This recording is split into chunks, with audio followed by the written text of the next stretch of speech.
So I thought I'd answer a question that no one asked.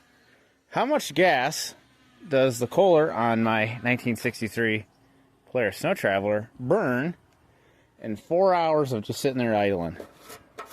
I filled this tank right to the cap yesterday morning, and she's about half a tank. And this thing sat there and idled the entire show. I guess it might be more than 4 hours. I started the machine at 8 o'clock.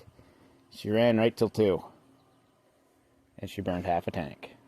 Not bad.